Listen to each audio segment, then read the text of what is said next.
بسم الله الرحمن الرحيم. حلقة جديدة من تعالوا نفهم روماتيزم. يعني تلبية لرغبة كثير من المتابعين على الصفحة أو على القناة. هنعمل حلقة النهاردة عن النقرس أو داء الملوك، ويعني نحاول كده نخليها كده حلقة يعني مش طويلة قوي. فنبدأ بسم الله الرحمن الرحيم. إيه هو النقرس؟ النقرس هو التهاب مفصلي حاد في المراحل الأولانية يعني، بعد كده بيتحول لمزمن. لكن هو في الأول بيبقى التهاب حاد يصيب المفاصل الطرفية، يعني مفاصل الإيدين والرجلين، وبيبدأ أساسا بالرجلين بالقدمين، وبيبدأ كمان أساسا في الصباع الكبير في الرجل، لأن دي أبعد نقطة عن القلب. ليها طبعا قضية تانية ليه بيحصل هنا بالذات، دي ليها قصة تانية. النقرس مرض بينشأ عن ترسيب مادة اسمها حمض البوليك لو هنتكلم بالعربي، أو يوريك أسيد بالإنجليزي. وفيها طبعا تحب تتفزلك فتقول حمض اليوريك، هي يعني. فهو حمض البوليك أو اليوريك أسيد هو المادة الأساسية اللي بينشأ عنها حمض النقرس.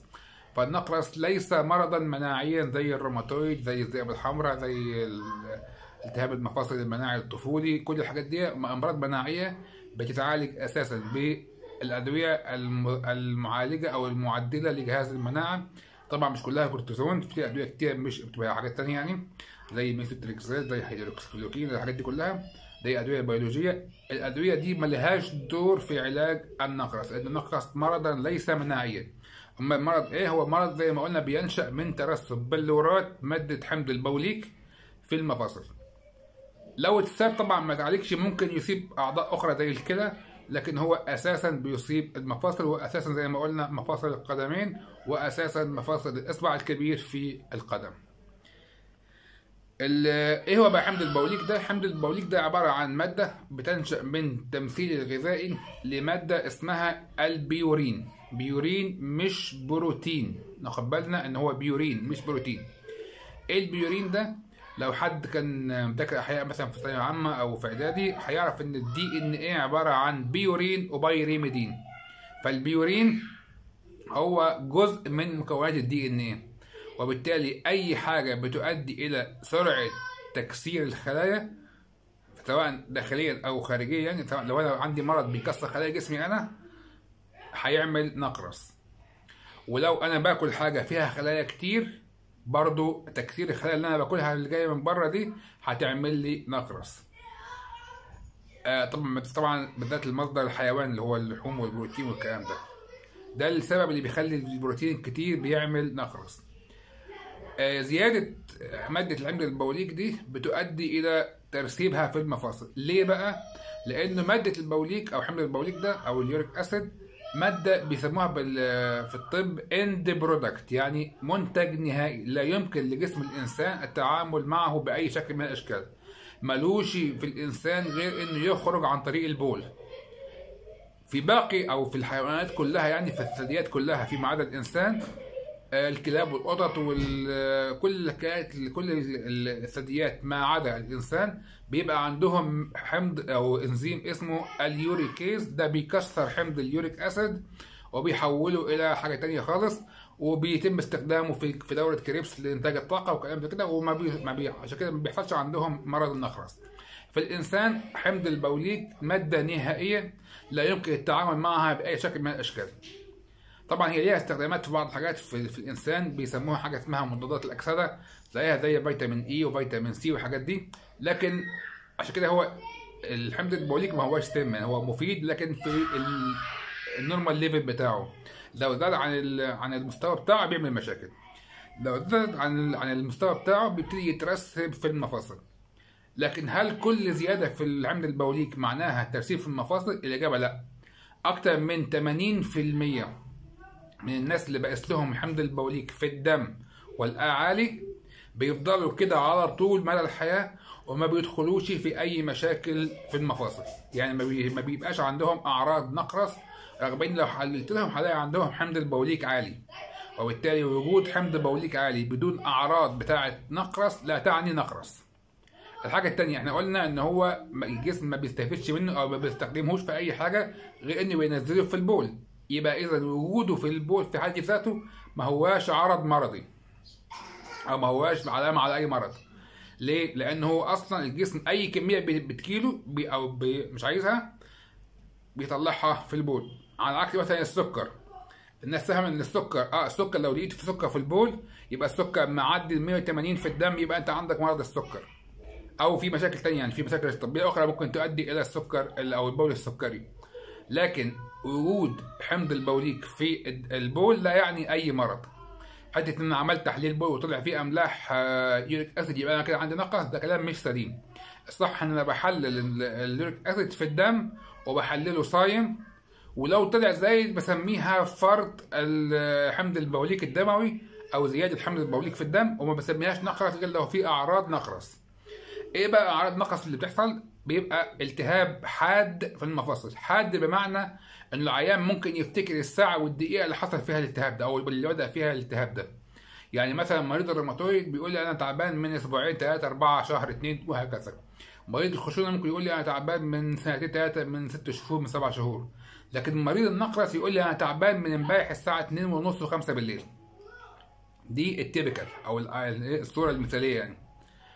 الحاجة التانية انه بيجي في الصباع الكبير بشكل اساسي. العيان بيبقى عنده كل علامات الالتهاب، بمعنى ألم، تورم، سخونة، احمرار، وعدم قدرة على تحريك المفصل. كل الحاجات دي موجودة في نفس المفصل في نفس الوقت. النوبة دي بتقعد من عدة ساعات إلى أسبوعين بحد أقصى، وبتخف وحدها حتى لو مفيش علاج. بعد كده ممكن ترجع تاني وترجع تاني وهكذا. مع تكرار النوبات بيدخل بعد كده المريض في مرحلة النقرس المزمن اللي بيؤدي في الاخر الى تشوهات في المفاصل وتآكل في المفاصل، وده اللي احنا مش عايزين نوصل له ان شاء الله.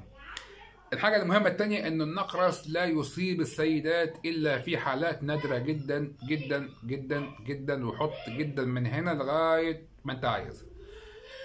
ليه بقى؟ النقرس اساسا او الحمض اللي بقول لك اساسا بيبتدي يزيد في الدم تدريجيا لغايه البلوغ، ويوصل في الذكور في الرجاله عند البلوغ لاقصى رقم ليه، ويكمل بعد كده على المستوى العالي. فاي زياده بعد كده عند المستوى ده بيطلع بره الايه المستوى الطبيعي، بيعدي فوق ال7 مللي جرام يعني لكل ديسيليتر، بيعدي فوق 7، فيبقى دخلنا في مرحله فرط حمض البوليك الدموي واللي هي بدايه النقرس. تمام. في السيدات بيبدا يطلع تدريجيا لغايه مش سن البلوغ، لغايه سن اليأس. فاي ست اي سيده قبل انقطاع الدوره ما تفكرش ان هي عندها نقرس الا في حالات نادره جدا جدا، ومعظمها بتبقى حالات وراثيه. وفي الحاله دي بتلاقي المرض ده ماشي في العيله كلها، بتلاقي مامتها وخالتها واختها عندهم نفس القصه. دي حاجه مهمه جدا. الحاجه الثانيه، مش اي حد احلل له ولا عنده في الدم الحمض البوليك عالي يبقى كده عنده مشكله، لان 80% من الحالات بيعدوا طبيعي زي ما قلنا، 20% بس هو اللي ممكن يوصلوا لاعراض النقرس الحاد. طيب البيورين ده بيجي منين؟ بيجي من الاكلات اللي فيها بروتين كتير، او اللي هو بالذات البروتين الحيواني، زي مثلا اللحوم الحمراء بالذات. على عكس ما الناس فاهمه ان اللحمه وحشه والسمك حلو، لا، الاسماك هي اسوأ مصدر ممكن يديني بيورينز عاليه جدا جدا جدا، وهو اسوأ غذاء لمريض النقرس. بالذات الاسماك البحريه، الكابوريا والجمبري والحاجات دي اسوأ كمان من الاسماك النهريه. احسن انواع اللحوم هو الفراخ او اللحوم البيضاء، يعني الفراخ والحاجات دي، يليها اللحوم الحمراء، يليها خالص اسوأ حاجه هو السمك والانواع بالذات الانواع البحريه منه. طيب الكلام بقى يجيب بعضه. ايه الاغذيه المناسبه لمريض النقرس؟ في حاجات المفروض نقلل منها خالص. اول حاجه مريض النقرس يفضل ينقص وزنه. في حاجه اسمها متلازمه التمثيل الغذائي، اللي هي عباره عن زياده الوزن، سكر، نقرس، زياده دهون الدم. الاربعه طبعا معاهم الضغط، ارتفاع الضغط. زياده اي حاجه من دول ممكن تؤدي لزياده في الباقيين. فالمريض اللي عنده نقرس لو عنده سكر المفروض يظبط السكر، لو عنده ارتفاع في الدهون المفروض يظبط الدهون، عنده ارتفاع في الضغط يحاول يظبط ضغطه، تخين شويه يحاول يخس شويه. كل الحاجات دي مع بعضيها بتحسن بعضيها. دي اول حاجه. تاني حاجه الاكل بقى. قلنا الاسماك البحريه يا ريت يبطلها خالص، اللي هي الكابوريا والتونه والماكريل والسردين والسلمون والانشوجه والرنجه. كل الحاجات دي من اسوأ انواع الاطعمه الممكنه. نمرة 2 الكبد والكلاوي لكل الحيوانات وكل الطيور وحشه جدا جدا جدا. تالت حاجة طبعا الكحول ممنوع تماما، طبعا هو حرام شرعا في الإسلام، لكنه كمان ممنوع لمريض النقرس بشكل قاطع وكامل. بعد كده العيش الأبيض أو هو العيش الفينو يعني أو الشامي والحاجات دي، وكل الأطعمة عالية الخميرة. الخميرة لما بتزيد برضه فيها خلايا كتير فبتتكسر فبتعمل بيورينز عالية أوي. المخبوزات طبعا زي الكيك والحاجات دي كلها. الحلويات عالية السكر. الدهون المشبعة اللي هو السمن النباتي والسمن البلدي الاثنين وحشين، والنباتي أوحش من السمن البلدي. بعد كده قال لك البروتين عموما الحيواني المفروض ما يزيدش عن 100 ل 150 جرام في اليوم. أقلهم خطورة اللحوم البيضاء، ثم اللحوم الحمراء، ثم السمك أسوأهم على الإطلاق. بعد كده اللبن أو الزبادي كامل الدسم. كل الحاجات دي المفروض نقللها أو نبطلها إذا إن أمكن، يعني مش نبطلها خالص بس نحاول نقللها قدر الإمكان. تاني حاجة الأطعمة بقى الكويسة لمريض النقرس. الفواكه كلها طبعا كويسة خصوصا الكرز. الخضروات بالأخص السبانخ. الفطر اللي هو عيش الغراب أو المشروم. الحبوب الكاملة القمح أو الشوفان. القهوة، الناس فاهمة إن الشاي والقهوة بتزود النقرس، ده العكس، عكس كده تماما. الشاي والقهوة بكميات قليلة بيحسن مريض النقرس، بيحسن أعراض مريض النقرس. يبقى القهوة بكميات معقولة، ممكن فنجان أو 2 قهوة في اليوم، ممكن 2 أو 3 فنجان أو كوباية شاي في اليوم. أي حاجة فيها فيتامين سي سواء بصورة طبيعية زي الموالح أو زي أو الليمون أو في شكل دواء بتحسن برضو جدا من أعراض ومضاعفات النقرس. ولازم المريض النقرس يشرب كمية كبيرة جدا من المية، لأن قلنا النقرس ده اللي حمض البوليك ده بينزل في البول، فعشان ما يتركزش في الكلى ويعمل مشاكل في الكلى يبقى أشرب مية بكميات كبيرة جدا. ده بالنسبة للغذاء الصحي لمريض النقرس. طيب هم ليه سموه ده الملوك؟ لأنه الملوك زمان كان بيبقى الملك قاعد ما بيتحركش، فما فيش حرق للدهون، ما فيش حرق للغذاء اللي هو بياكله، وفي نفس فبيتخن طبعا، بيصاب ايه؟ قلناها من شويه المتلازمه الغذائيه، ميتابوليك سندروم او ميتابوليك التمثيل الغذائي. متلازمه التمثيل الغذائي اسمها كده، اسمها ميتابوليك سندروم. دي عباره عن 5 حاجات اساسيه: ارتفاع الضغط، ارتفاع الدهون، السمنه، السكر، والنقرس. فالملك او الملوك زمان يعني كان بيبقى قاعد ما بياكلش وبالتالي ما بيتحركش، بياكل بس من غير ما يتحرك، وبياكل طبعا اللحوم كلها، لحوم حمراء وبط ووز وسمك وكل الحاجات دي.